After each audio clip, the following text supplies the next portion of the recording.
जय श्री कृष्ण दोस्तों, गीता शब्द में आपका स्वागत है। जीवन में जब भी हम खराब दौर से गुजरते हैं तो मन में यह विचार जरूर आता है कि परमात्मा मेरी परेशानी को देखता क्यों नहीं है, मेरी परेशानियों को दूर क्यों नहीं करता। लेकिन सुख दुख तो हमारे जीवन का हिस्सा है दोस्तों। जीवन है तो परेशानियां भी होगी। एक युवक की अपनी तमाम परेशानियों के लिए भगवान से शिकायत पर आधारित यह कहानी है दोस्तों। नवीन अपनी परेशानियों से जूझ रहा था। उसे लगता था कि एक अकेला वही संसार में सबसे दुखी व्यक्ति है, सिर्फ उसी के जीवन में तमाम मुसीबतें हैं। उसको भगवान से इस बात की बड़ी शिकायत रहती थी कि भगवान ने संसार के सारे दुख उसके हिस्से में दे दिए और फिर सब कुछ भूलकर कानों में रुई लगाकर सो गए हैं दोस्तों। फिर नवीन सोते जागते भगवान से प्रार्थना करता और फिर कभी भगवान को दोष देता तो कभी खुद को कोसता रहता। भगवान ना तो विनती सुन रहे थे और ना ही उसके उल्लाहने। दोस्तों, अब नवीन बेचारा करे तो करे क्या। एक मुसीबत खत्म होती नहीं कि दूसरी आ जाती। एक दिन उसने सोने से पहले प्रार्थना की, प्रभु मैं आपके सामने कहता कहता थक गया, अब और मिन्नतों की इच्छा नहीं है। एक अंतिम बार कह रहा हूँ, कृपा करके मेरी प्रार्थना सुन लीजिए। अगर आपको मेरे दुख नहीं मिटाने हैं तो कम से कम इतना तो कर सकते हैं कि किसी ऐसे व्यक्ति के दुखों से मेरा दुख बदल दी जाए, जिसके जीवन में मुझसे कम दुख हो। हमेशा के लिए नहीं तो कम से कम कुछ महीनों के लिए ही तो सही, थोड़े दिन के लिए मुझे भी कुछ राहत मिल जाए। अब भगवान ने नवीन की आखिरी इच्छा सुन ही ली। और फिर दोस्तों हुआ ये कि उसे उस रात सपने में भगवान दिखे।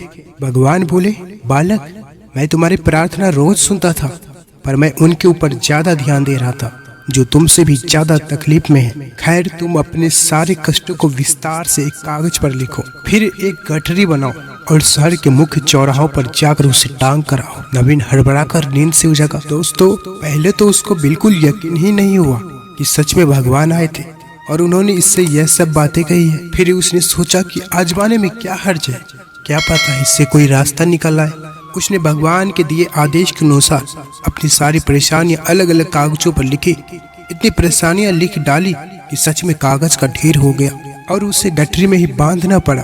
अब नवीन ने अपनी गठरी उठाई और पहुंच गया चौराहों पर। लेकिन वहां पहुंचकर चौराहों का नजारा देखकर अचंभित में पड़ गया। उसने देखा कि चौराहों पर तो पहले से लोगों की लंबी लाइनें लगी हुई, जो उसी की तरह अपने अपने दुखों की बड़ी बड़ी गठरी लिए आ पहुंचे।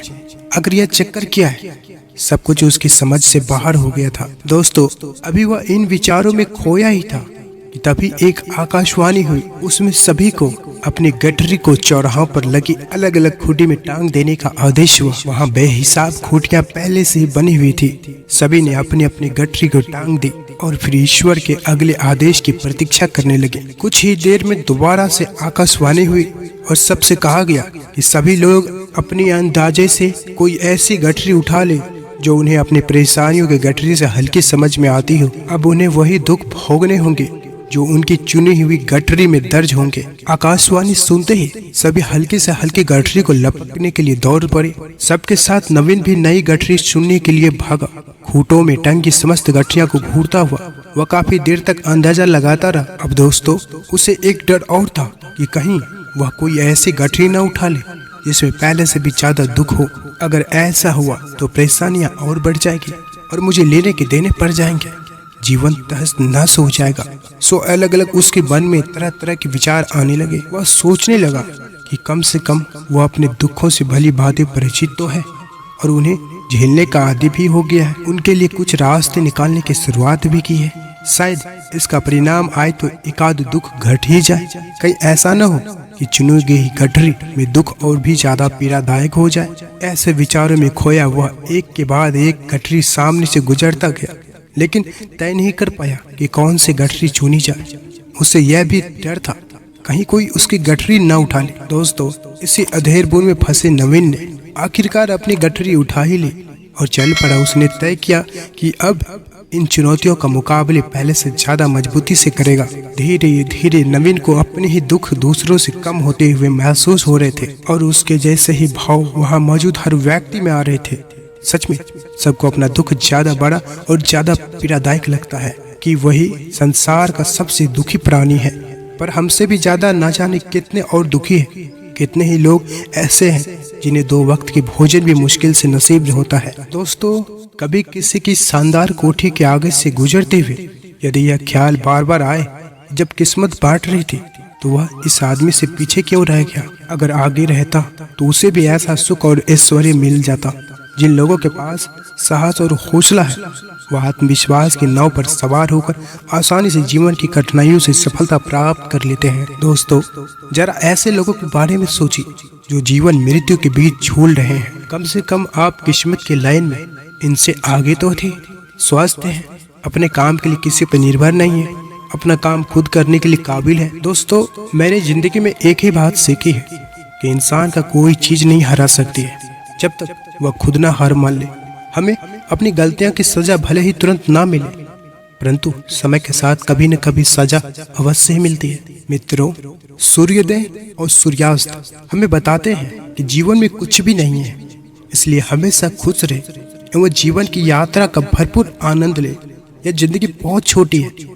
जो हमसे अच्छा व्यवहार करते हैं उन्हें धन्यवाद कहो, और जो हमसे अच्छा व्यवहार नहीं करते हैं उन्हें मुस्कुराकर माफ कर दो। दोस्तों, मरी हुई मछली धारा के साथ बहती है, लेकिन जीवित मछली धारा के विपरीत तैरती है। अगर आप भी जीवित हैं तो गलत का विरोध करना सीखें। जरा सोचिए, हजारों गलतियां के बाद भी आप अपने आप से प्यार करते हैं, तो फिर किसी दूसरे की गलती पर उससे नफरत क्यों करने लगते हैं? दोस्तों, राजा जनक की बेटी और राजा दशरथ की पुत्र वधू सीता अलौकिक विवाह हुआ, परंतु मिला वनवास। फिर वनवास में भी अपहरण, फिर अग्नि परीक्षा, अंत में भी गर्भवती सीता को देखना पड़ा परिवार वियोग। यही तो है जिंदगी। दोस्तों, पृथ्वी पर राज करने वाले पिता और ससुर चाहकर भी, साधन देकर भी सीता को सुख नहीं दे पाए।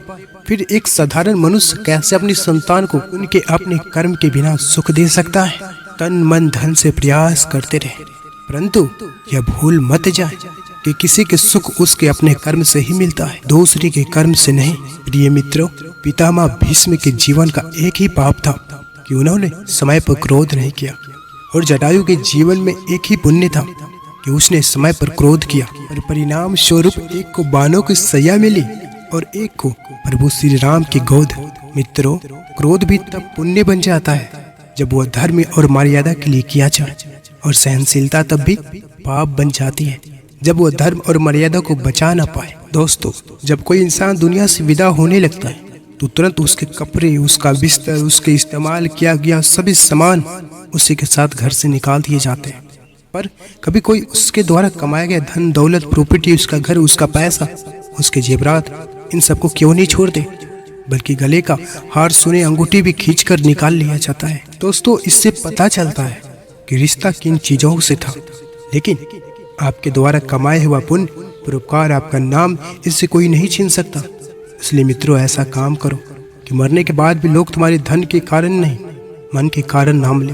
दोस्तों, जीवन में सफल होना है तो 4 वाक्य को कचरे के डब्बे में डाल दो। पहला, लोग क्या कहेंगे। दूसरा, मुझसे नहीं होगा। तीसरा, अभी मेरा मूड नहीं है। और चौथा, मेरी तो किस्मत ही खराब है। यह वे 4 वाक्य हैं जो आदमी को आगे नहीं बढ़ने देते। जो पाना है उसे पाने के लिए पूरी ताकत झोंक दो, तुम्हें आगे बढ़ने से कोई नहीं रोक सकता है। मित्रों, कैसे नादान है हम। दुख आता है तो अटक जाते हैं, और सुख आता है तो भटक जाते हैं। जिस इंसान के सच्चे होने की गवाही आपका दिल दे रहा हो, वह इंसान कभी भी आपके लिए गलत नहीं हो सकता। दोस्तों, जिंदगी के रथ में लगाम बहुत है, अपनों के अपनों पर इल्जाम बहुत है। यह शिकायतों का दौर देखता हूँ तो थमसा जाता हूँ। लगता है उम्र कम है और इम्तिहान बहुत है। सुना था लोगों से कि वक्त भी बदलता है, अब वक्त ने बताया कि लोग भी बदलते हैं। जाया न कर अपने अल्फाज हर किसी के लिए, बस खामोश रहकर देख तुझे समझता कौन है। दोस्तों, जिंदगी में कुछ दर्द ऐसे होते हैं जो जीने नहीं देते, और कुछ फर्ज ऐसे होते हैं जो मरने नहीं देते। सुख का अर्थ है जो है उसका आनंद लेना, दुख का अर्थ है मुझे और चाहिए। मित्रों, तजुर्बे ने एक ही बात सिखाई है, नया दर्द ही पुराने दर्द की दवाई है। बचपन में पूरी दोपहरी ना पाते थे पूरा मोहल्ला, जब से डिग्रियां समझ में आई है पाँव जलने लगे। भाग्य को और दूसरों को दोष क्यों देना, जब सपने हमारे हैं तो कोशिश भी हमारी ही होनी चाहिए। हमारे प्रिय दोस्त, हमारे प्रिय मित्र, आज के लिए बस इतना ही। दर्शकों, अगर आप इस चैनल पर गीता शब्द चैनल पर पहली बार आए तो कृपया चैनल को सब्सक्राइब जरूर कर लीजिए। इस वीडियो को लाइक करते हुए वीडियो के कमेंट में जय श्री कृष्ण राधे राधे अवश्य लिखें। अब लेते हैं आपसे विदा। जय श्री कृष्ण।